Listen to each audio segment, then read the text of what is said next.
Приветствуем наших подписчиков и гостей нашего канала. Друзья, мы вас всех приветствуем в изобилии и достатке. Сегодня, друзья, в этом видео мы с вами уделим внимание Троицкой родительской субботе. Поговорим о том, как правильно провести этот день, что обязательно нужно сделать. Также поговорим о том, что категорически нельзя делать в Троицкую родительскую субботу. Обратим внимание на те или иные моменты, чтобы этот день для вас прошел благополучно и прекрасно. Кроме того, мы с вами и подготовимся к самой Троице. Итак, друзья, именно 22 июня Православная Церковь отмечает Троицкую родительскую субботу. И в церковном календаре есть всего два особых дня, когда вся Православная Церковь единодушно поминает всех усопших православных христиан. Оба они носят название Вселенских родительских суббот, и оба предшествуют началу крупных постов. Итак, первая отмечается за 2 недели до начала Великого Поста. Вторая, так называемая Троицкая родительская суббота, накануне праздника Троица, перед началом апостольского поста. Обращаем ваше внимание, что Троицкая суббота, она в этом 2024 году выпадает у нас с вами на 22 июня. И, конечно же, многие православные захотят так или иначе помянуть прежде всего своих родителей, бабушек, дедушек и других родственников, а с ними и всех усопших православных христиан. Но сделать это нужно не как угодно, а соблюдая хотя бы основные правила родительских суббот. Почему же именно суббота накануне праздника Троицы стала временем особого поминовения всех православных христиан?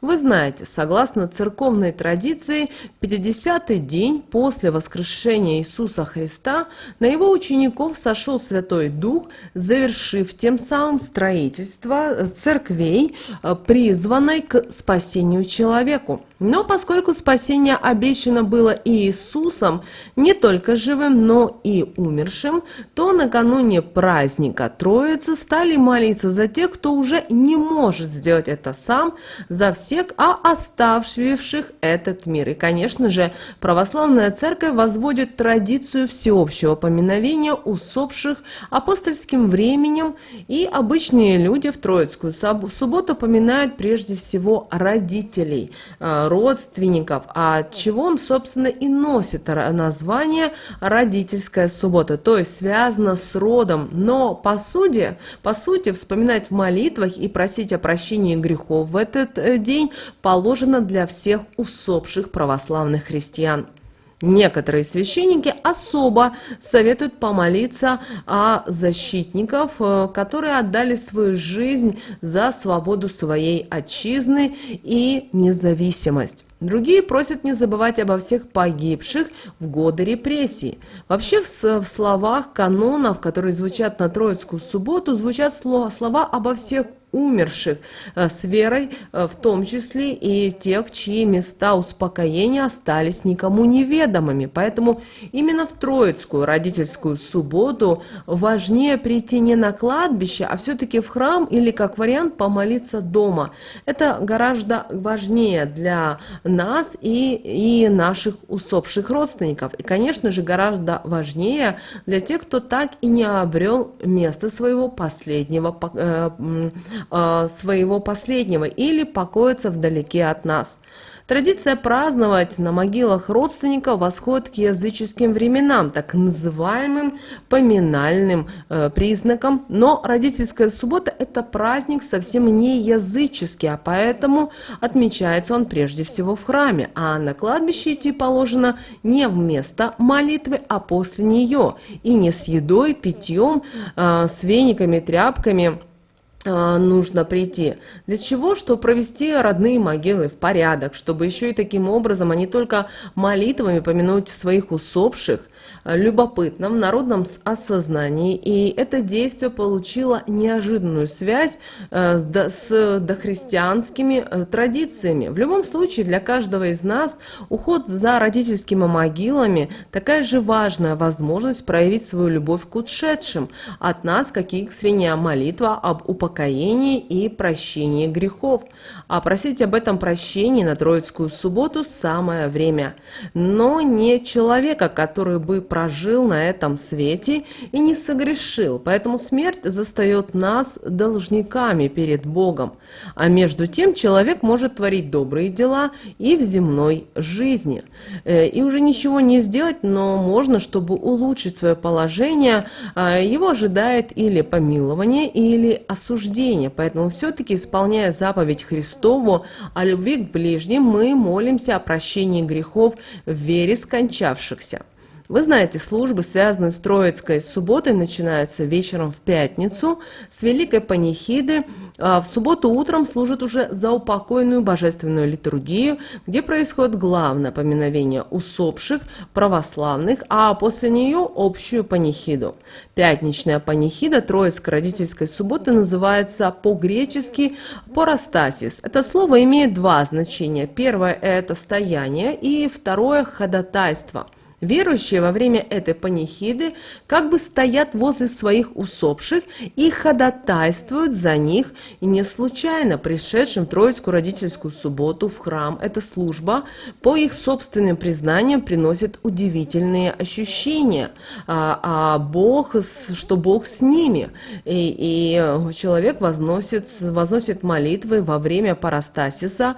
Священники советуют подавать записки об упокоении с именами усопших, близких и вообще всех, чья посмертная судьба не безразлична молящемуся.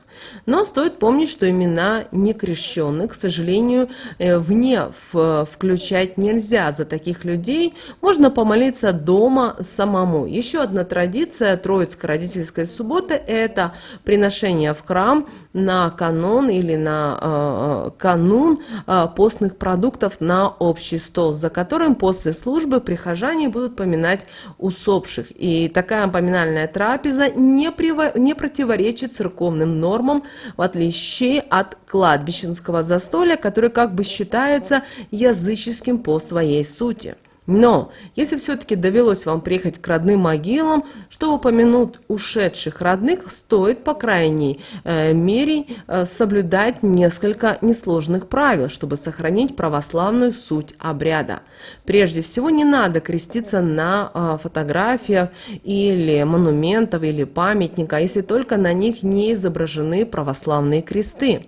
Нельзя оставлять на могиле рюмку с водкой, хлеб и вообще любое угощение, поскольку, как это считается, это языческое.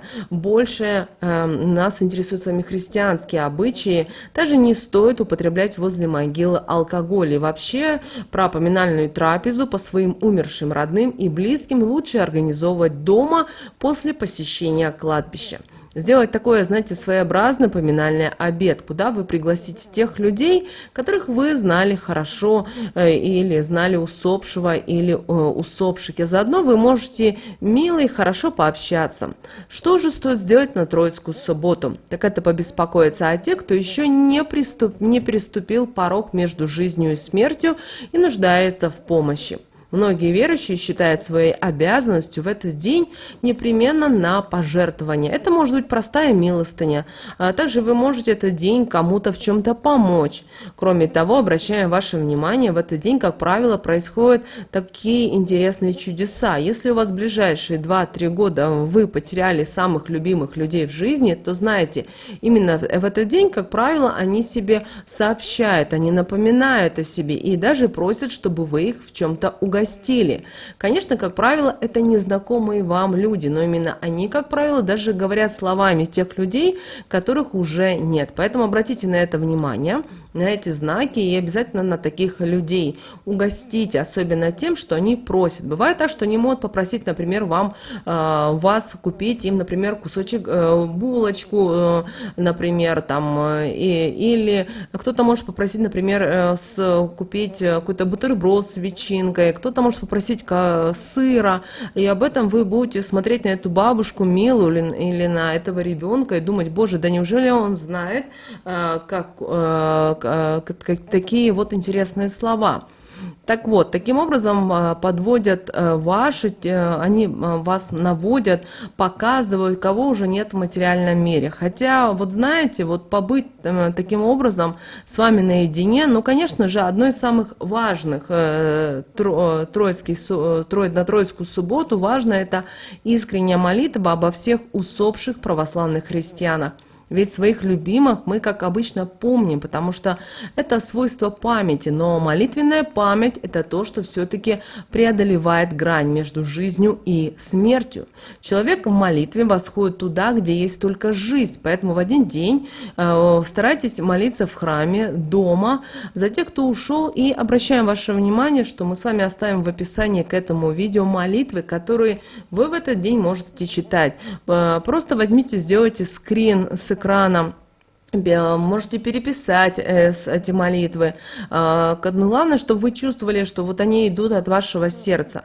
Если вам в этот день хочется плакать, плачьте, ваша душа таким образом очищается, и вам становится намного легче. В этот день очень важно чувствовать свое сердце и понимать то, что действительно вам важно делать. Кроме того, вы знаете, в народе верили, что в ночь на Троицкую родительскую субботу могут присниться усопшие близкие люди.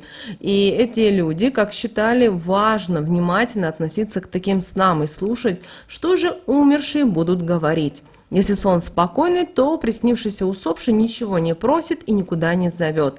Это все хорошо. Даже считала, что покойный может помочь разрешить какую-то сложную ситуацию, дать вам совет. Немаловажной приметой является и то, какой именно сон приснится вам.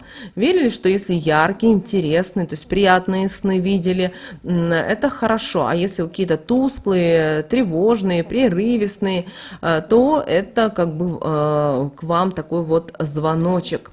И вы знаете, раньше на Руси до Петровской в родительскую субботу не купались, так как считалось, что в этот день русалки в водоемах поджидают людей, чтобы утащить их с собой. С этой же народной приметой был связан запрет и на стирку белья, чтобы не случилось беды.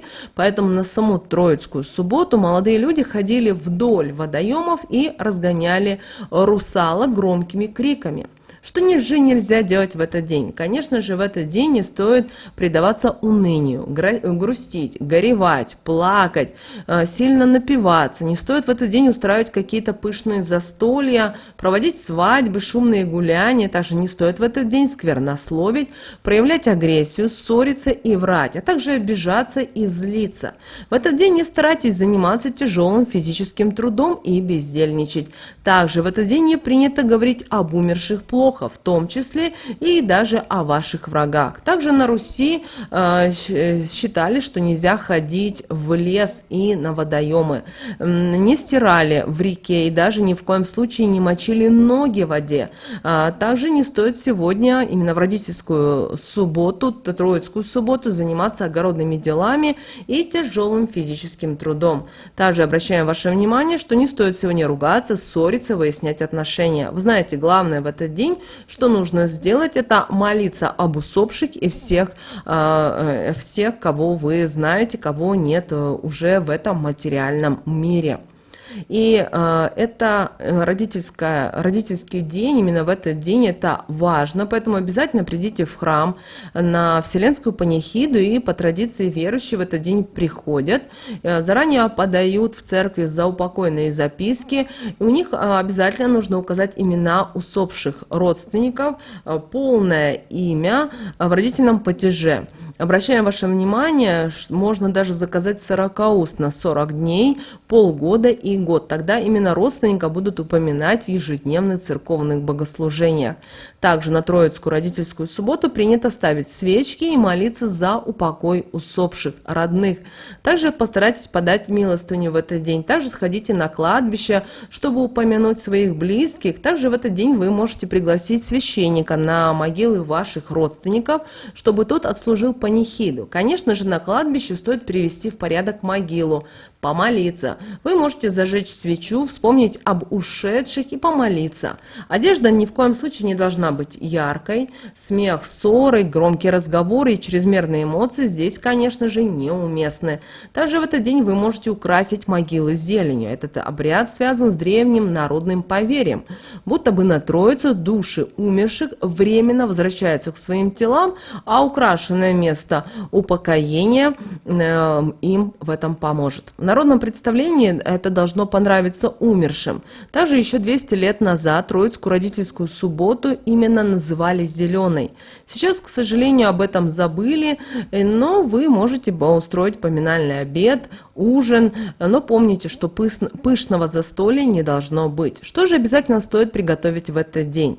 Итак, друзья, в Троицкую родительскую субботу принято накрывать поминальный стол. Именно дома, за ним собираются родственники, вспоминают все самое хорошее, рассказывают о них младшим, чтобы те знали о том, какими были их предки, чтили их память и в дальнейшем знали о том, кто же есть кто.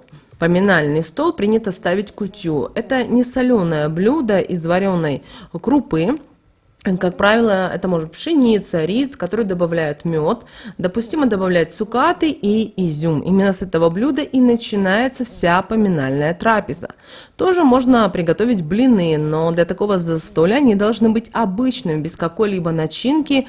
Их можно есть в прикуску, так как поста в этот день нет. И можно дополнительно готовить самые разные блюда.